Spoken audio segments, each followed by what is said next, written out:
it's Kaitlynxmarrie. Welcome back to a YouTube video, or welcome if you're new, and I'm here with another YouTube video. So what I'm doing today is I'm going to rank all of the new movies that came out, and I decided I'm just gonna do everything that isn't horror, and then next week I'll do everything that is horror. I was gonna do a full video of both of them, but I was just gonna do a lot of movies, and I just didn't want to make it a really long video. So I thought I should just cut it up into two pieces. So if you don't like horror, or you only like horror, then you only have to watch the one video. If that makes any sense. But social medias are right here, and let's just get started. So of course we don't have every single movie that came out in 2022, just because I wasn't able to get to them, or I just didn't think they were interesting. But we do have 20 movies, so we're just gonna get right into it. I do have it in little sections and stuff. Just if I have it everything that I gave a 5 out of 10 or a 7 out of 10, it's just in its own little section and everything. But yeah, so the lowest movie that we have is a 5 out of 10, and that is Jolly Good Christmas. This movie was just not good. Hallmark movies aren't the best, but they're not this bad. And this movie just wasn't good. It was bad. Just the whole plot of him having to buy her a different gift because the gift card wasn't good enough, and he had to pay someone to buy him a gift, help him buy her a gift. It was just dumb, honestly. So that was a 5 out of 10. And then we have The Royal Treatment. So this one is on Netflix. It has Lauren Morano, and I usually like her. I think that she has some good movies, and I like her as an actress. But this movie just wasn't good. She had a really bad, I don't know what kind of accent it was. I think an Italian accent. And then her little friends that worked at a salon with were really just annoying and obnoxious. And that's just how it felt. It felt just really annoying and obnoxious, honestly. If you watch Aladdin, it does have the guy who plays Aladdin in it, so I thought that was cool. But the whole premise is basically just he needs to get his hair cut, the prince does, so of course he meets the girl, Morano, and then he ends up inviting her to do the hair and stuff for his wedding and everything. It's just a normal Christmas wedding movie, but it was just, they're very obnoxious, and I just didn't like it. And then we have Glass Onion, a Knives Out mystery. This movie wasn't good. I don't like that it's this far down on the list, but I mean, it's just where it belongs. I really like Madison Klein and Daniel Craig. I like them, and everything, and I love Daniel Craig. It's just in this movie, I just didn't really like him. I just didn't like his accent. He was kind of annoying. And Madison, she was okay. She was cool. She was just she was just a ditzy blonde, honestly. And then I want to watch a Knives Out, but I'm crap. What if Daniel Craig is like this? But I don't know. I'm gonna blame Daniel Craig's acting and stuff because it's a Netflix movie, but I just didn't like it. So that was a 6 out of 10. Those both were. And then we have Don't Worry, Darling. So I didn't know if we should count this as a horror. It's more of a thriller. I should have put it in the horror. I just didn't feel I just didn't. But yeah, I do think it was okay. Harry Styles was in it. I don't think his acting was that bad, but maybe it was just because of his accent. He was hot. I really hate that. I love Florence Pugh, so I really hate that I have one of her movies on this low on the list. But I was bored with it. A lot of I'm pretty sure this is an A24 movie, so a lot of times with those movies it's a hit or miss and stuff. This one was just very boring, and I understand they want to make it look really artsy and stuff. It just was slow and everything. So those are my 6.5s. And then we have The Good Nurse. This movie was good, and honestly, based off of a true story about this nurse who basically kills all these patients, and the hospitals, this isn't really a spoiler, the hospitals don't do anything. They know something is going on, but they don't do anything. So it just makes me mad how it's partially the hospital's fault. Yes, they weren't killing them, but I mean, of how many patients died and how many hospitals he left, there clearly was a connection, but they were just too, I don't want to get in trouble, I don't want to ruin my business, to even try and help. But I do think the movie was good. It was 2 hours long. Yeah, if I think like at the end it has like how much like the nurse killed, and it was just horrible. I do think it was a really good movie, a good true crime movie. And then we have all of the 8s. First we have is Spirited. And I talked about this in my December recap. I think it was an okay movie. I liked the whole like Christmas Carol stuff. I liked Ryan Reynolds and Will Ferrell in it. It was a little like silly, but I was expecting it to be like a kids movie, because like Christmas Carol isn't really a kids movie, but this one like was not like at all. And then we have About Fate. I talked about this in my monthly recap too. I think this one was good. It was more of like a New Year's movie than a Christmas movie. I did think it was interesting. Again, like the ending dragged out, but I thought like the whole like premise and everything was a good idea. And then we have Ticket to Paradise. This one was really good. I had it tied up About Fate because I was like, but I was thinking I had more fun with Ticket to Paradise. And this is basically about like these two, husband and wife, and they like fight a lot, and then they got a divorce.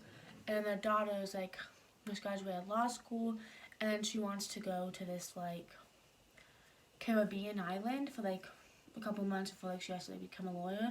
And then she decides she wants to marry this guy. So of course like her parents come to try and stop her. It has Billie Lourd in it. She is from, what's it called, American Horror Story. So yeah, I think it was a really good movie. I kind of saw myself in Billie Lourd's character, but let's not talk about that. Well, yeah, but I think it was okay. The whole like Bicklin was really interesting, and I had Julia Roberts, and I like her. And then we have all of the 8.5s. There's Lyle Lyle Crocodile. That is first. This movie was good, better than I expected. I did like the songs, and I think it was like a cute little like family film. It did make me tear up at times. And then we have Fallen for Christmas. This movie I really did like. If you have watched Overboard, that is basically the whole thing, so it's Christmassy. I talked more about it in my monthly recap. But yeah. And then we have The Fallout. So this movie has Jenna Ortega. And let me just say that I love her. She's becoming like one of like my favorite like scream queens. But if you cannot deal with like, this deal is about like a school shooting, and it's in like the beginning, and it just kind of deals with like how everyone like was affected and what they've done with their lives. So it follows Jenna Ortega, I think her name is Vera, and then Maddie Ziegler, I forgot her name in it, and it kind of like it just it follows not them, but like it follows more like Jenna's character. But I did really like those two together in it. I did think it was like really interesting to see like how everyone reacted to it, and like all like the different like personas of like what people got out of it. It like the ending was sad too, but yeah.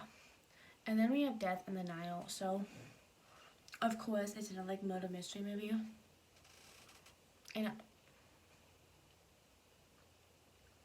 I really like those movies. It has a lady who played Wonder Woman, and then I want to say Anya Taylor-Joy, but that's not her. If you've seen Sex Education, the one who plays the blonde girl, she's in it, or a brunette. I don't know. So, you know what I'm talking about, I hope. I do think it was really cool. I kind of want to watch it again. I just love these like murder mystery movies, and like they were like in Egypt, I think, so it's just beautiful. But it was a really good movie. And then the last movie in my 8.5s is Doctor Strange and the Multiverse of Madness. I did a whole movie review back in like May when it first came out, and I do think this is a really good movie. So I'm not like a big Marvel fan, and I know like a lot of people were like disappointed because they expected like all these cameos. I didn't really care. Like I thought, oh cool, like I didn't really know who anyone was. But I do think it was really cool. I loved seeing Wanda in it. Of course, I like watch movies all out of order, and sometimes I get Wanda and Black Widow. I'm a little bit like mixed, like, you know, I kind of think they're like the same person, but it is like a good movie. I do think that if you're going to watch any movies before it, you have like, it has to be like Spider-Man No Way Home. And then WandaVision. Like, I don't think there's a lot of movies you have to watch. I feel like WandaVision, like, kind of explained it all. Kind of explained, like, her motive for the next movie. And then No Way Home kind of explained, like, the whole, like, multiverse. But, yeah, I just like that. I want to watch, like, I want to, like, watch, like, the entire series and then rewatch Doctor Strange and No Way Home. Maybe I'll understand stuff more and everything. But, yeah, I just thought it was a really good movie. Yeah. And then we have all of the nines. So the first movie that we have is Marry Me. This came out on Valentine's Day. It has Jennifer Lopez, and I forgot his name. I'll put like right here. But I really like them. It's basically about like this like superstar, and she's supposed to like marry this guy like on stage, or they're singing the song "Marry Me." But literally seconds before, she finds out that he cheated. So then she decides to marry this guy instead. She just finds out. It's a really cute, sappy love story. I mean, you understand like what's gonna happen. I like Jennifer Lopez is so pretty. Like, she doesn't look as old as she is, and I just like that. I did like the songs. Marry Me song, no, but the song she sings like "On My Way," that song was really good. So I think it was just a really good movie. I'm pretty sure it's on Prime. I will have like where these are streaming, if they are streaming. And then we have Look Both Ways. This movie has Lily Reinhardt. She is from Riverdale, and this is a Netflix movie. It's basically like this girl, and she's like her last night in college, and then it kind of like switches like a parallel universe. So like she takes a pregnancy test, and it shows like both sides, like what would happen if she was pregnant and what would happen if she wasn't pregnant. It was a little confusing. Like, I feel like it was confusing trying to think like what side was which, but then you could like understand it. I do think it was a really cute movie. I like how it showed like both sides, like what would happen and everything. But yeah. And then we have The Weekend Away. This is more like a thriller, but if you have seen Gossip Girl, the person who plays Blair is in it. But she goes on like a weekend away with her friend, and then her friend ends up like getting murdered. So of course like she is trying like to figure out like who murdered her friend, but she also is in like a Caribbean place, or like she's not, there's like a language barrier, and then she is like questioned about the killer. I think it is a really good movie. But yeah. We have Where the Crawdads Sing. This one's on Netflix too. I'm reading the book right now. I think it is like a really good movie. I did really like it. Sugar One, and it does have little, it doesn't show anything, but the guy does try to sexual assault someone.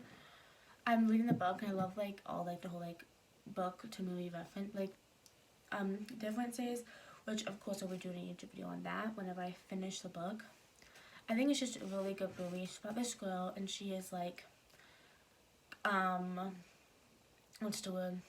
Convicted of this murder of this guy, and she was like kind of like lives in like a swamp area. So she like was like kind of like raised away from the modern world.